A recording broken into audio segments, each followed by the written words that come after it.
joined on the Crispin Flintoff show by Kit Klarenberg. How you doing, Kit? I'm well. You're well. You look well. Oh, thank you. Not so bad yourself. That was why I said it. So look, I'm just been looking at some of the tweets you've been putting out, and one of them is a video of a former US ambassador to Syria talking about the president of Syria, Jolani, and how he had met him before he turned into a political person. And I'll just play this video and then maybe you can talk about what it brings up, what kind of realities we can see from this, because it's quite alarming.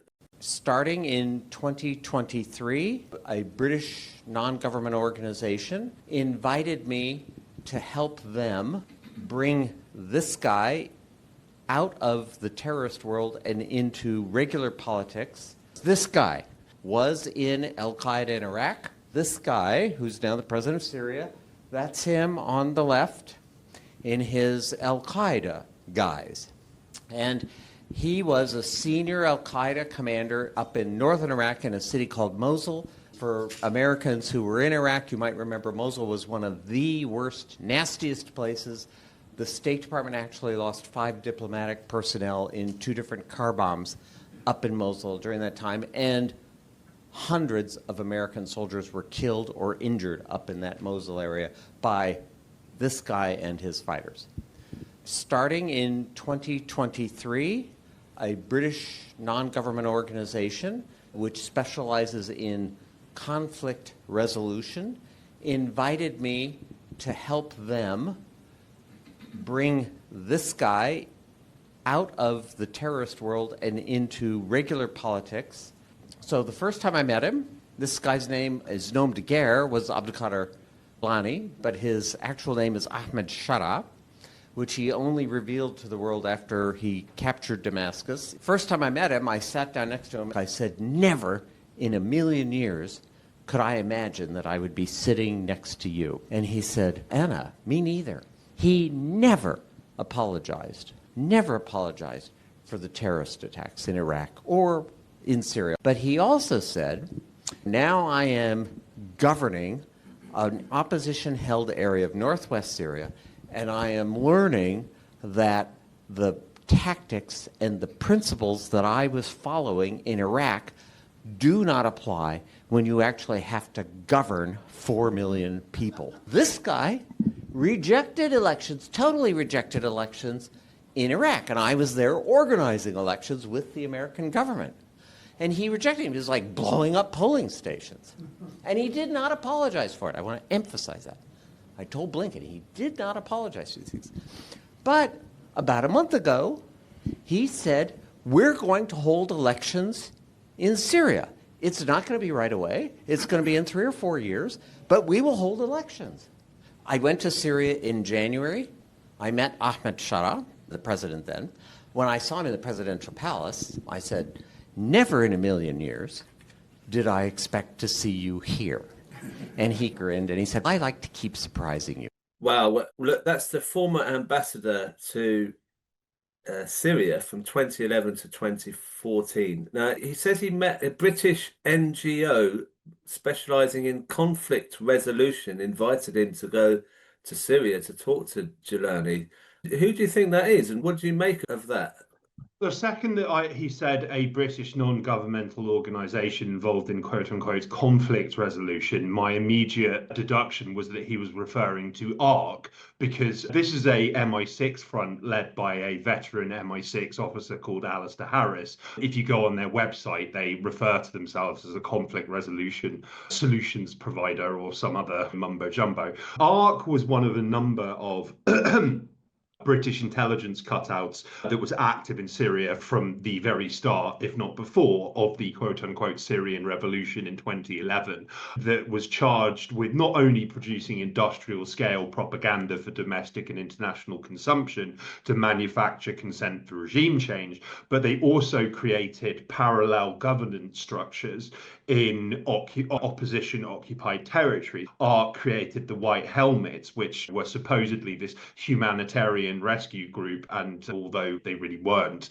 they also helped create the Free Syria Police, which was this police force that got glowing profiles in the BC as maintaining law and order in opposition controlled territory, and in reality they were working with al-Nusra and were stoning women to death for wearing the wrong clothing, amongst other things. But anyway, the point is that what's particularly interesting about Robert Ford's dynamite disclosures is after HTS seized power at the end of 2024 in Syria, I wrote an article based on a number of leaked documents in my possession related to ARC's activities in Syria, but also another intelligence cutout called Global Strategy Network, which was founded by Richard Barrett, who again is a veteran MI6 officer and oversaw MI6's torture program post 9/11. Now, the point is that both of these cutouts were engaged in what were formerly initiatives to undermine the appeal of HTS.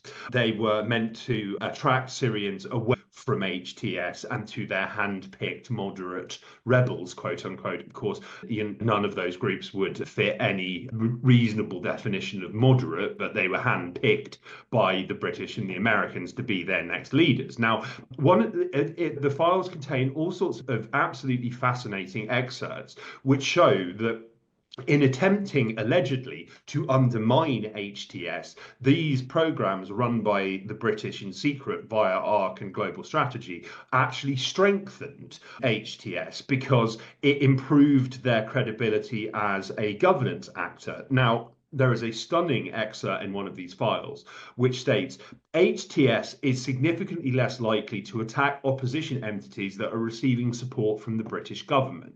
Now, that's not to say necessarily that HTS was being run by the British government, but it does show that these British assets were viewed as valuable from a strategic and point of view by HTS.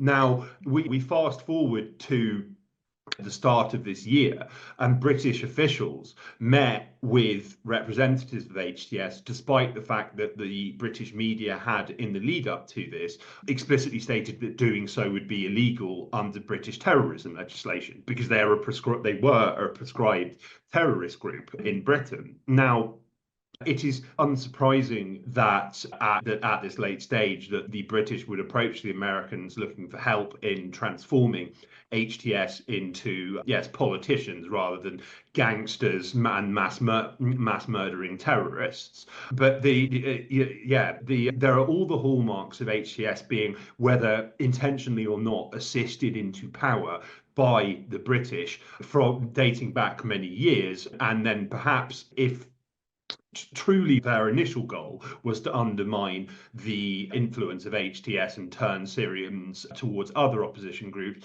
maybe they just threw up their hands when they realized that HTS was the most effective and powerful group and threw their weight behind them. And since those initial meetings, the sanctions, international sanctions against Syria have been lifted. The HTS government has said it will recognize the state of Israel, which Bashar Assad refused to do throughout his rule. al-Jolani, the former ISIS terrorist, now president of Syria, has said that he will break open Syria's vast resources and privatize its state enterprises in return for investment and aid. And he's offered to prostrate Syria to the IMF and World Bank, neither of which Syria was a member of before HTS took power. But despite all of this, we had, I believe it was yesterday or the day before, around May 20th, Marco Rubio, the Secretary of State in the US, said that Syria was mere weeks away from a civil war. Now, there are a number of reasons for this, and I've been predicting in both my journalism and my podcast with my dear friend Alex Mackay, Decline and Fall, shameless plug, for a very long time, that Syria was going to splinter and that there were very serious problems afoot. And for all of al-Jolani's public appearances with people like Alistair Campbell and Rory Stewart, another MI6 veteran, that actually HTS didn't have authority or legitimacy with the Syrian population. Many Syrians had never heard of him. before he took power. And you also have a number of different external powers that have their own interests in Syria. That includes Israel, which wants to seize more Syrian territory, Turkey likewise, the Gulf states that want to use Syria as a basing ground for a massive oil and gas pipeline. You have the British, who have their own agenda, and the US. And then you also have the Kurds, who want to carve out their own state in Syrian territory. So it was always going to be a disaster and collapse like a house of cards. And we may see that in the very near future. Wow.